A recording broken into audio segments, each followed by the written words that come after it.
So let's talk here a little bit about a particular state that we're very fond of when we work with GTD, and it's that state. Now, I'm not here to talk about the book, although I love the book. It's really the title, Ready for Anything.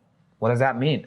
Well, it says exactly what it means, right? You're in a state in which whatever happens around you, whatever the circumstances, you're ready for it, right? So you welcome the opportunities of life. You know that life changes, that life is not fixed and that doesn't fit nicely in your Excel or in your plan. Things will change, but whatever happens, you are ready in the sense that whatever you could control is under control, and everything that is outside of your control, well, you are serene about it. That's the state ready for anything. And I was wondering, or I asked myself, is there in this whole GTD world, in this whole system, is there one particular thing that ensures that becomes true for you? And obviously, no, there is no one particular thing that ensures it. But there is one thing that, according to me, according to my own experience, has a disproportionate effect on that state. Right? That one thing is part of the weekly review. For those that are new here to GTD, the weekly review is whatever you need to do to make sure that you're back on your control seat once a week.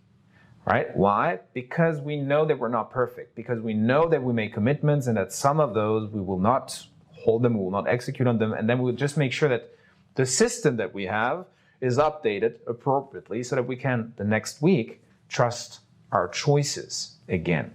So during that weekly review, there are lots of things you can do.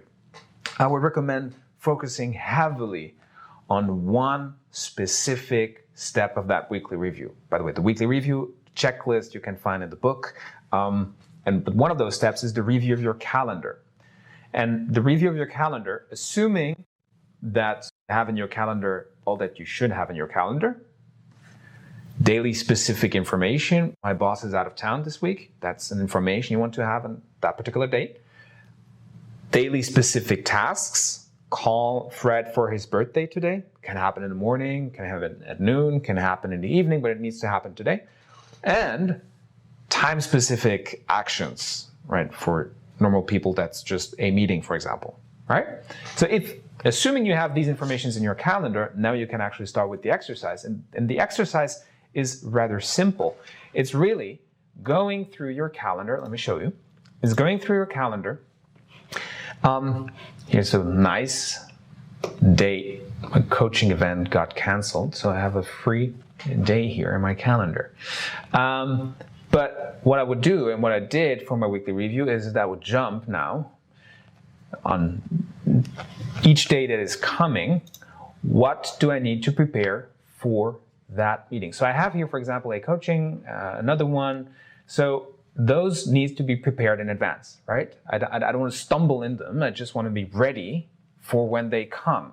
And so they're on my calendar. So I see them already. And now I can ask myself the one question you need to ask yourself. What needs to happen before that meeting, right? That you need to capture, you need to clarify and organize it in your system.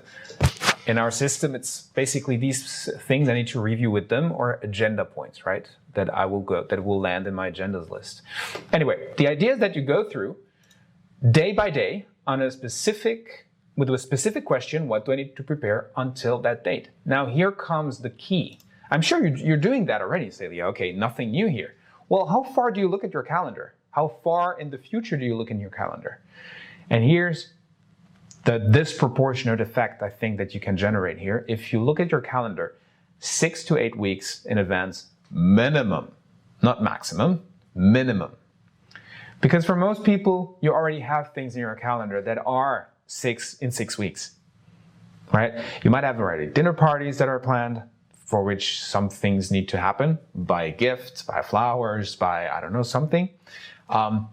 You might have incoherences in your calendar. Said yes to someone when you actually had already said yes to someone else for something else, right? These incoherences, when we're in the rush, we often don't spot them. It's when we sit down, review them with an intelligent mindset of asking intelligent questions, then we start spotting them. Now, the beauty of it is because you spotted it doesn't mean you need to do everything right now. But what you're doing is identifying the moment you can identify them, the things that will require your attention. Now, if you do that on a regular basis, what you will start to see is a reduction in all these last-minute emergencies and urgencies that you have on a daily basis. Again, because if I spot much, much sooner what is in my calendar, I can already decide now what I will need to do, and I can already now find the best possible time to do that thing. Right?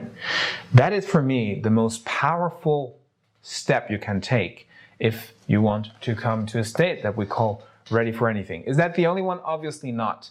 But I think it can bring you right now, today, already a huge amount of control and perspective if you just take 20 minutes or half an hour and review your calendar on a day-to-day basis. It's a minimum 6 weeks, if not 8 weeks. I hope it helps. Please shout out in the chat if it does, and if it doesn't as well.